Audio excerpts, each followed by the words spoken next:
सभी पत्रकार बंधुओं को नमस्कार। आज की प्रेस वार्ता दो प्रमुख मुद्दों पर है। पहला तो ये कि 3 बार के निर्वाचित मुख्यमंत्री अरविंद केजरीवाल जी के साथ और पंजाब जैसे सूबे के मुख्यमंत्री भगवंत मान जी के साथ जो कल जेल में व्यवहार किया गया, उसके बारे में अपनी बात रखूंगा। और दूसरा विषय, भारत के प्रधानमंत्री जी ने कल अपने इंटरव्यू में बहुत सारे मुद्दे उठाए हैं, जिसका बिंदुवार आपके सामने मैं जवाब दूंगा। अरविंद केजरीवाल जी ने देश की जनता के लिए, दिल्ली की जनता के लिए, जिस जनता के लिए उन्होंने एक बेटे भाई की तरह काम किया, उस जनता के लिए एक संदेश भेजा है कि मेरा नाम अरविंद केजरीवाल है और मैं आतंकवादी नहीं हूं। मेरा नाम अरविंद केजरीवाल है और मैं आतंकवादी नहीं हूं। ऐसा व्यवहार आप अरविंद केजरीवाल जी के साथ कर रहे हैं, आतंकवादियों जैसा। आपको शर्म नहीं आती? प्रधानमंत्री जी अपनी दुर्भावना में इस कदर अपनी नफरत में आप आगे बढ़ चुके हैं कि उनके परिवार से, उनकी पत्नी से उनकी मुलाकात बीच में शीशे की दीवार खड़ी करके आप करते हैं।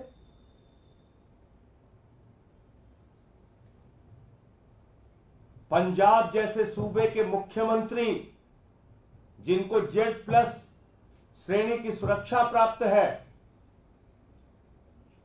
दिल्ली के 3 बार के निर्वाचित मुख्यमंत्री की मुलाकात आप शीशे की दीवार खड़ी करके कराते हैं।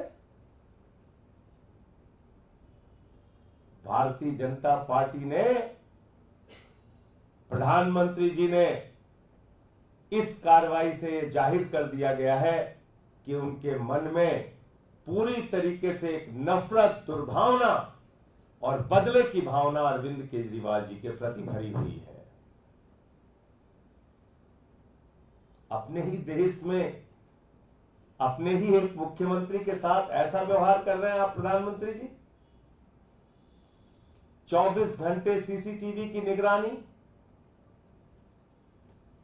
24 घंटे प्रताड़ित करने की योजना, 24 घंटे इस बात में आपका दिमाग काम कर रहा है कि कैसे अरविंद केजरीवाल का मनोबल गिर जाए, कैसे उनको और उनके परिवार को अपमानित किया जाए, कैसे उनके पार्टी के नेताओं को अपमानित किया जाए और उनका मनोबल तोड़ा जाए। मैं प्रधानमंत्री जी आपको बताना चाहता हूं, ये अरविंद केजरीवाल है, दूसरी मिट्टी के बने हुए व्यक्ति हैं। ये दूसरी मिट्टी के बने हुए इंसान है। IRS की नौकरी को लात मार के देश सेवा का संकल्प लिया इन्होंने। सैद्धांतिक मुद्दा आया तो 49 दिन की सरकार से भी इस्तीफा दिया।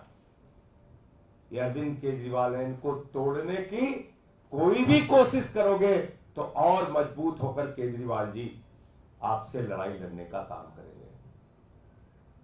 कल भगवंत मान जी ने बताया कि किस तरह से मुलाकात कराई गई। भावुक हो गए वो। हम सबके लिए ये भावुकता की बात है, ये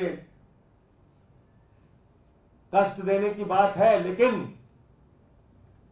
भारत के प्रधानमंत्री और भाजपा के लिए ये शर्म की बात है। आप अपने आप में भी अगर कभी 1 मिनट सोचते होंगे तो अपनी इंसानियत को मारने का काम आप कर रहे हैं।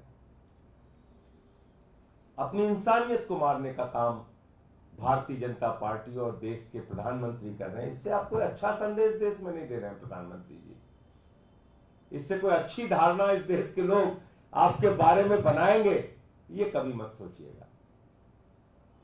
तो इसलिए जो कुछ जेल में केजरीवाल जी के साथ हो रहा है, आम आदमी पार्टी उसकी भर्त्सना करती है और यह कृत्य हिटलर शाही का कृत्य है, तानाशाही का कृत्य है और केजरीवाल जी को तोड़ने की मंशा है। लेकिन केजरीवाल टूटेगा नहीं, केजरीवाल झुकेगा नहीं, केजरीवाल लड़ा है, केजरीवाल लड़ेगा और दिल्ली की जनता के लिए काम करते रहे हैं, काम करते रहेंगे। अब दूसरा विषय, कल भारत के प्रधानमंत्री आदरणीय नरेंद्र मोदी जी ने एक इंटरव्यू दिया, काफी विस्तार से इंटरव्यू दिया। लेकिन उस इंटरव्यू में जो सबसे ज्यादा हैरान करने वाली बात थी, जो सबसे ज्यादा चौंकाने वाली बात थी कि भारत की आजादी के बाद देश का एक प्रधानमंत्री आजादी के बाद के हुए सबसे बड़े महाघोटाले को खुलेआम डिफेंड कर रहा है। भारत के प्रधानमंत्री इलेक्टोरल बॉन्ड के द्वारा भारतीय जनता पार्टी के द्वारा ली गई रिश्वत को, इलेक्टोरल बॉन्ड के महाघोटाले को, जिसमें सर से लेकर पांव तक भारतीय जनता पार्टी डूबी हुई है, उस घोटाले और उस भ्रष्टाचार को देश के प्रधानमंत्री डिफेंड कर रहे हैं। देश के प्रधानमंत्री उसके पक्ष में खड़े हो गए हैं। इलेक्टोरल बॉन्ड पे किसने निर्णय दिया?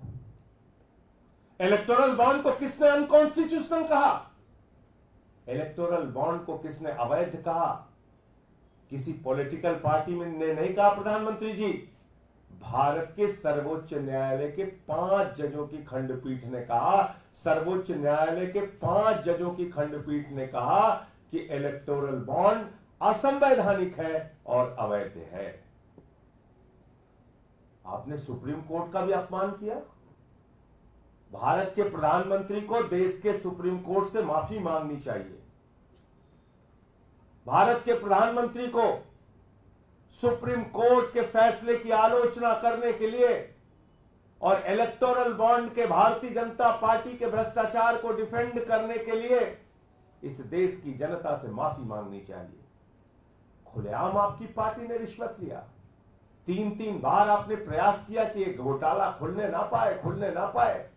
वो तो धन्यवाद है सर्वोच्च न्यायालय का कि उन्होंने कहा नहीं, देश के सामने जाहिर करो किस कंपनी ने तुम्हें कितना पैसा, कितना रिश्वत, कितना घोटाले का रकम आपको दिया है।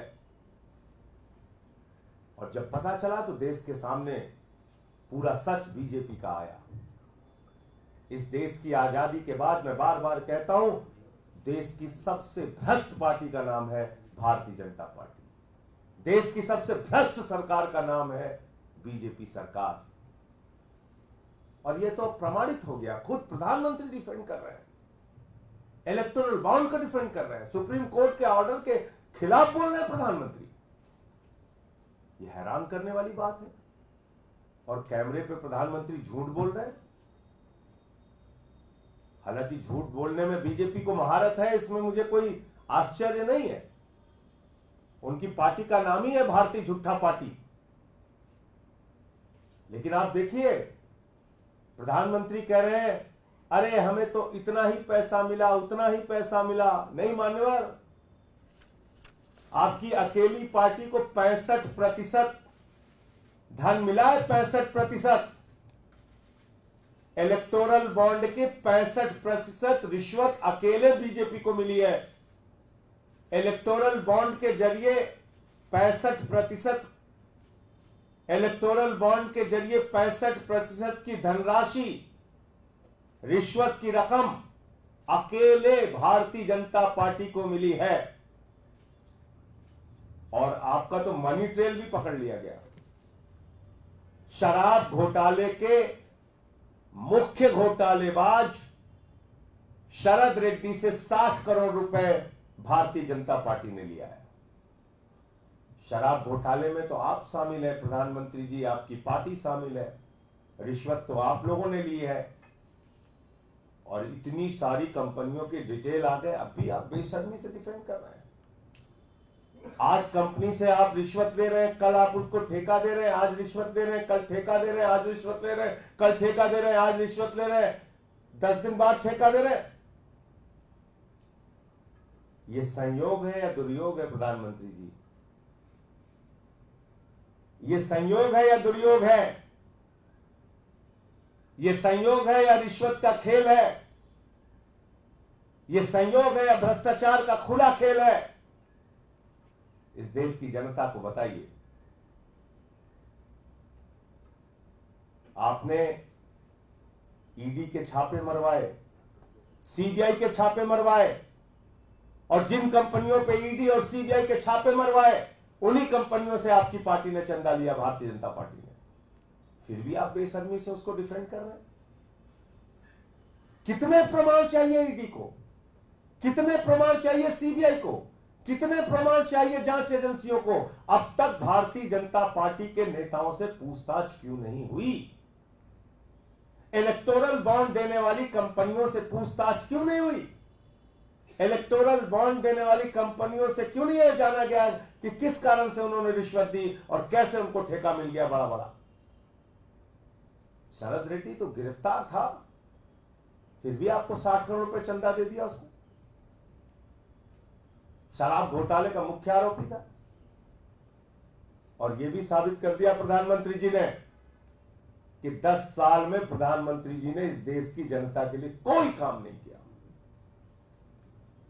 बेरोजगारी पे कुछ नहीं बोले प्रधानमंत्री जी। जिस बेरोजगारी से देश का युवा कराह रहा है, उस बेरोजगारी पे प्रधानमंत्री जी नहीं बोलते। महंगाई पर कुछ नहीं बोले प्रधानमंत्री जी। गैस का सिलेंडर हो, पेट्रोल का दाम हो, डीजल का दाम हो, सरसों के तेल का दाम हो, आपके शासनकाल में आसमान पे पहुंच गए, लेकिन आपने एक शब्द महंगाई के सवाल पर नहीं बोला। जिससे गरीब की कमर टूट गई, उस महंगाई के सवाल पे आप चुप रहे। आपने अग्निवीर के सवाल पे कुछ नहीं बोला। आपने एमएसपी का सवाल, जिसके कारण 750 किसानों ने अपनी शहादत दी, उस सवाल पे कुछ नहीं बोला। क्या हुआ? 2 गुना आय का किसानों के? पक्के मकान का क्या हुआ? काले धन का क्या हुआ? 15 लाख करोड़ रुपए आपने अपने पूंजीपति मित्रों का माफ कर दिया। 3,53,000 करोड़ रुपए सेटलमेंट के जरिए आपने अपने चंद पूंजीपति मित्रों का माफ कर दिया। देश की जनता के हिस्से में सिर्फ 5 किलो राशन। आपके मित्रों को 2.5 लाख करोड़ रुपए का कर्जा, हजारों हजार करोड़ रुपए बैंकों का लूट के विदेशों में बैठ के भारत की व्यवस्था को चिढ़ा रहे हैं। इस पे आप प्रधानमंत्री जी कुछ नहीं बोलेंगे। तो इसलिए कल की जो उनकी बातचीत थी, जो उनका इंटरव्यू था, उसने भारत की जनता को, 140 करोड़ लोगों को निराश किया है, और प्रधानमंत्री जी के और उनकी पार्टी के चेहरे को पूरे देश के सामने बेनकाब किया है। किसी भी ऐसे सवाल पे जिस पे उन्होंने देश की जनता से वादा किया था, एक भी जवाब उन्होंने नहीं दिया, एक भी बात उन्होंने नहीं की। तो इलेक्शन कमीशन की नियुक्ति पे बोले प्रधानमंत्री जी। इलेक्शन कमीशन की नियुक्ति पर सुप्रीम कोर्ट का फैसला था, और कह रहे हैं पहले के इलेक्शन कमीशन वैसे थे, पहले के इलेक्शन। टीएन शेषन जी की आत्मा अगर आपकी बात को सुन रही होगी तो वो हंस रही होगी आप पे।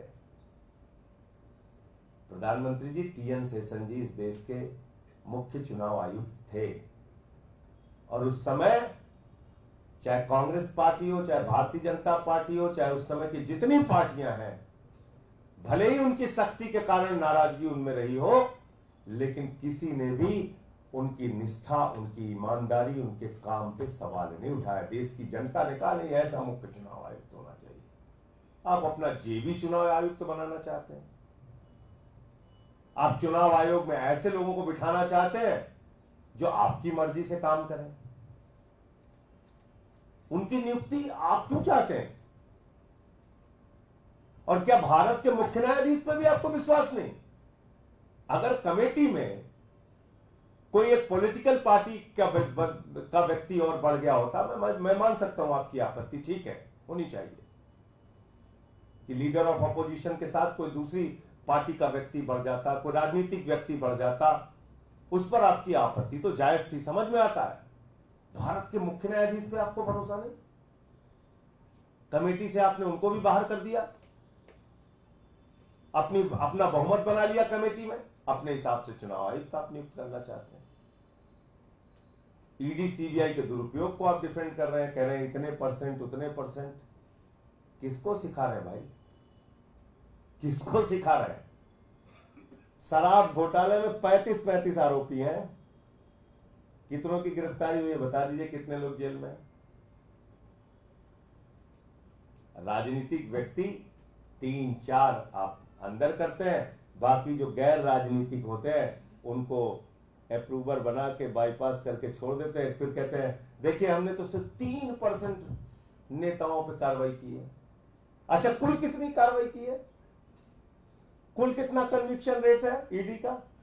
0.5%। इस देश की जनता को पता होना चाहिए 0.5% ईडी का कन्विक्शन रेट है। 8000 छापेमारी की है उन्होंने 10 साल में। तो आप मुझे बताइए, आप ईडी सीबीआई की कार्रवाई को डिफेंड कर रहे हैं? आपकी तानाशाही को, आपके पार्टी के भ्रष्टाचार को इस देश की जनता अब जान चुकी है, और यह भी जान चुकी है कि अब आप महंगाई पे नहीं बोलेंगे, अब आप किसानी पे भी नहीं बोलेंगे, अब आप बेरोजगारी के सवाल पे भी नहीं बोलेंगे। क्या ललकार के आप 14 के पहले कहते थे घर से निकलना तो सिलेंडर देख के जाना, इस बार तो आपने नहीं बोला प्रधानमंत्री जी।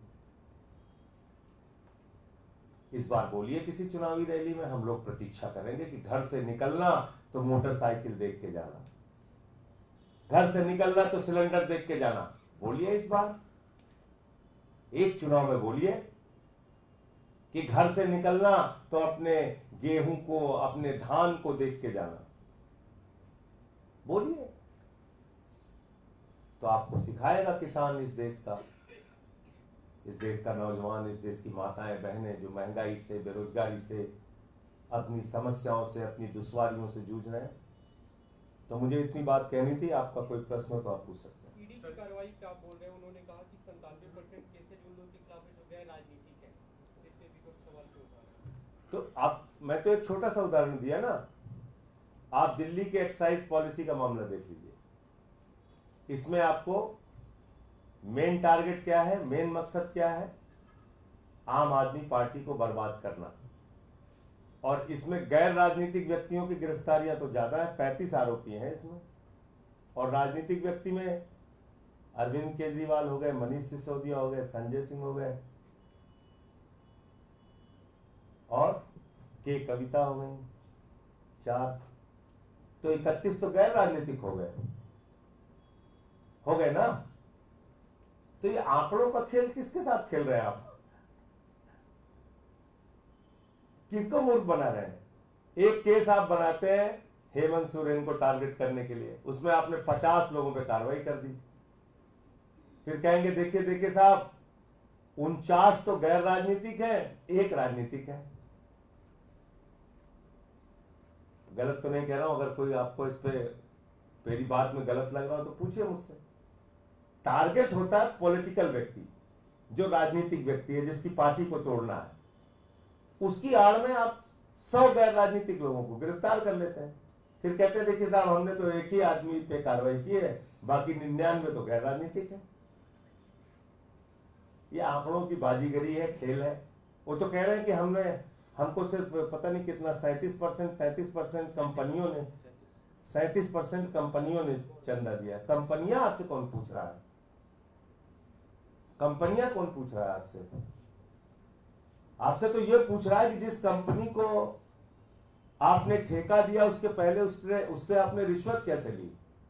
जिस कंपनी पे आपने ईडी सीबीआई के छापेमारी करवाई, आपकी एजेंसियों को पता था कि इन्होंने घोटाला किया है, उससे आपने चंदा कैसे लिया? और चंदा आपने 65% लिया है और गिना रहे हैं आप कंपनियां।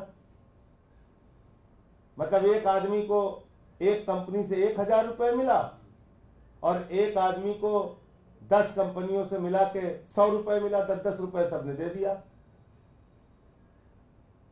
तो आप कहेंगे हमको तो एक कंपनी से मिला, उनको 10 कंपनी से मिला, उनको मिला 100 रुपए, आपको मिला 1,000 रुपए। पता नहीं क्या क्या आप कंपेयर करते रहते हैं, कैसे देश की। अरे ये मूर्ख बनाने की पराकाष्ठा हो चुकी है प्रधानमंत्री जी। अब तो मूर्ख शब्द भी आपसे शर्माने लगा है, मूर्ख शब्द भी शर्माने लगा है कि यार कितना हमारा इस्तेमाल करोगे तुम। संजय जी, तिहाड़ जेल के बारे में आपने बताया कि अरविंद केजरीवाल के साथ गलत तरह का व्यवहार हो रहा है। तिहाड़ जेल का ये कहना है कि जेल मैनुअल के हिसाब से और सुप्रीम कोर्ट के आदेश के हिसाब से ये मुलाकात करवाई गई है और वो जो नियम बनाए हैं वो दिल्ली सरकार ने ही बनाए हैं, एकदम उसी ठीक। को हम लोग फॉलो किए। प्रधानमंत्री उसमें 602 और 605 पढ़ लीजिए आपने, मैंने पिछली बार भी बोला था। 602 और 60, और मैं किसी का नाम नहीं लूंगा, एक नाम आप पूछिए कि किस मुख्यमंत्री, एक नाम तो पूछे कि जब से तिहाड़ जेल बनी है तब से इस तरह से आतंकवादियों की तरह ऐसे बीच में शीशे की दीवार बना के आपने किस मुख्यमंत्री की मुलाकात की। इतना सवाल तो आपका बनता है मेरे ख्याल से तिहाड़ प्रशासन से, उनको नाम बताने दीजिए, उनसे पूछिए तो कि भैया किस मुख्यमंत्री की मुलाकात आपने इस तरह से कराई है आज के पहले। तो इसलिए मैं कह रहा हूं कि केजरीवाल के प्रति नफरत, दुर्भावना और एक आपका तानाशाही का रवैया है। उनका ये कहना है, तिहाड़ प्रशासन का ये कहना है कि पहले के इतिहास के बारे में जो हमसे सवाल पूछा जा रहा है, उसके बाद सुप्रीम कोर्ट का कुछ ऑर्डर है, उसके बाद हमें ये स्ट्रिक्टली बोला गया है जो जेल मैनुअल है उसको फॉलो करना है और ये सब सुप्रीम कोर्ट के आदेश पे हो रहा है। चलिए जेल की बातें खोल दूं आपको, हाँ बताइए ना। खोलो। उसी जेल नंबर 2 में देश का एक कुख्यात अपराधी है जिससे उनका परिवार और वकील बैरक में मिलने जाते हैं। ज्यादा मत खुलवाइए, मैं रह के आया हूं 6 महीने। और किसकी किसकी मुलाकात ऑफिस में होती है उसकी लिस्ट बोल दूंगा तो फिर, और इसलिए मैं जेल प्रशासन को तो जान रहा हूं कि वो एक मोहरा है, मैं उनका नाम क्यों लूं, लेकिन मुलाकात होती है। और ये मैं कह रहा हूं 6 महीने रह के आया हूं, इस आधार पे कह रहा हूं कि ऑफिस में मुलाकात होती है, जेल में मुलाकात होती है, बहुत सारे लोगों की मुलाकात होती है, और एक कुख्यात अपराधी की मुलाकात उसके बैरक में होती है, उसके वकील से, उसकी पत्नी से। तो नाम भी बता दीजिए। छोड़ दीजिए, सर आप पता कीजिए कुछ काम, से लाया गया यही पकड़ा गया। कुछ काम आप कीजिए, सर एक सवाल, कुछ काम आप कीजिए, लेकिन इसके बाद प्रधानमंत्री जी से मौका लगे तो पूछ लीजिएगा कि भाई वो कुख्यात अपराधी से भी खतरनाक केजरीवाल है क्या। ये तो बता दीजिए वो अपराधी इंडिया से पकड़ा गया कि इंडोनेशिया से? अब इतना जानकार आप हैं, आप इतने सीनियर पत्रकार हैं, आपको सब पता सर है, एक सवाल ये है कि जेल का, आपको सब पता है, और आप आज चाहेंगे तो आपको आज पता चल जाएगा। सर और लेकिन चलाइएगा खबर जरूर, मैं कह रहा हूँ पूरी जिम्मेदारी से इस बात को। सर जेल का जवाब बोर्ड से संकल्प सभा की शुरुआत आज से होने जा रही है, लेकिन सवाल ये उठ रहे हैं कि आप अपनी ही सीटों पर कर रहे हैं। कांग्रेस की जो 3 सीट हैं, क्या वहां पर जेल का जवाब बोर्ड से नहीं दिया जाएगा? कोऑर्डिनेशन कमेटी की बात हुई थी, अभी तक कोई कोऑर्डिनेशन कमेटी फॉर्म नहीं हुई है। जॉइंट कैंपेनिंग की बात हुई थी, अभी तक कोई रणनीति सामने नहीं आ रही। क्या नहीं लगता इसका नुकसान? देखिए अभी कैंडिडेट डिक्लेयर करने में कांग्रेस पार्टी ने विलम्ब किया, तो जैसे ही कैंडिडेट उनका डिक्लेयर हो गया है, हम लोग बातचीत करके और जो भी एक संयुक्त रणनीति होगी, और हमने तो हमेशा कहा है 7 सीटें में जीतना है, संयुक्त रणनीति बना के हम लोग काम करेंगे। और इसमें कोई सवाल ही नहीं है, जहां जहां उनके कैंडिडेट हैं हम सपोर्ट करेंगे, जहां हमारे हैं उनके लोग सपोर्ट सर करेंगे। इसी कैंडिडेचर पर बीजेपी कह रही है कि महिलाओं की बात करते हैं, लेकिन दिल्ली में ना ही आम आदमी पार्टी ना ही कांग्रेस ने किसी भी महिला उम्मीदवार को नहीं उतारा। देखिए जहां तक बीजेपी का सवाल है, उसको तो महिलाओं के बारे में कुछ बोलने का अधिकार ही नहीं है। फिर मुझे हाथरस का कांड याद दिलाना पड़ेगा, फिर मुझे मणिपुर में क्या हुआ हमारी माताओं बहनों के साथ उसको याद दिलाना पड़ेगा, फिर मुझे पहलवान बेटियों के साथ जो इस राष्ट्र का गौरव हैं, उन बेटियों को कैसे घसीट घसीट के मारा गया इसी दिल्ली की सड़कों पे, वो मुझे याद दिलाना पड़ेगा। तो इसलिए कम से कम भारतीय जनता पार्टी को महिलाओं के सम्मान और सुरक्षा के बारे में बोलने का अधिकार नहीं है। और 33% आरक्षण देने के नाम पे भी उन्होंने कितना बड़ा धोखा इस देश की महिलाओं के साथ किया, वो भी इस देश के सामने है। मुझे एक सवाल ये है, एबीपी न्यूज़ की वोटर सर्वे में जो ओपिनियन पोल है उसमें ये जो आंकड़ा आया है कि एक बार फिर से बीजेपी दिल्ली की 700 सीटों पर क्लीन स्वीप करने जा रही है। देखिए, सर्वे के परिणाम कई बार बदलते हैं। मुझे याद है कि पहला चुनाव जब हम लोग 13 में जीत रहे थे तो हमें उस समय 5 सीट 3 सीट ऐसे लोग दिखा रहे थे, कोई कोई तो 0 भी दिखा रहा था। पहली बार 28 आई, दूसरी बार बीजेपी को 42 दिखा रहे थे, हमको फिर हारता हुआ दिखा रहे थे तो हमारी 67 आई। तो इसलिए जहाँ तक सर्वे के परिणाम का सवाल है वो कई बार परिवर्तित होते हैं। और मुझे उम्मीद है कि देश की जनता महंगाई, किसानी, बेरोजगारी, इन सवालों पर अगर वोट देगी तो बीजेपी के खिलाफ वोट देगी और बीजेपी बुरी तरीके से हारेगी। और दिल्ली में तो परिस्थितियां बदल चुकी हैं। दिल्ली में तो लोग ये देख रहे हैं कि उनके बेटे, उनके भाई के साथ क्या कर रही है बीजेपी। तो ये एक सवाल है। संजय जी, एक सवाल है, राजपूत समाज बीजेपी के खिलाफ कई देश और यूपी में भी प्रदर्शन कर रहा है, जातिवाद का आरोप लगा रहा है टिकट बंटवारे को लेकर। देखिए, वो जो आरोप है वो प्रमाण के तौर पे पूरे देश के सामने है। भारत सरकार के केंद्रीय मंत्री रूपाला जी क्षत्रिय समाज के बहु बेटियों पे सवाल उठा रहे हैं। ये भारतीय जनता पार्टी की मानसिकता है। आप क्षत्रिय समाज के बहु बेटियों के ऊपर सवाल उठा रहे हैं? उनके त्याग और बलिदान आपको याद नहीं? किस तरह से उन्होंने संघर्ष किया, लड़ाई लड़ी मुगलों से, अंग्रेजों से, ये याद नहीं आपको? इतनी घटिया मानसिकता आपकी। अरे हम लोगों से लड़िए ना, हमारे परिवारों पर क्यों सवाल उठा रहे हैं? तो इसलिए बीजेपी को बहुत साफ शब्दों में कहना चाहता हूं, लड़ाई लड़ना है हमसे लड़ो। हमारे समाज की बहु बेटियों पे सवाल उठाओगे, कतई बर्दाश्त नहीं किया जाएगा, सूद समेत उसका जवाब दिया जाएगा। आपने मजाक बना रखा है।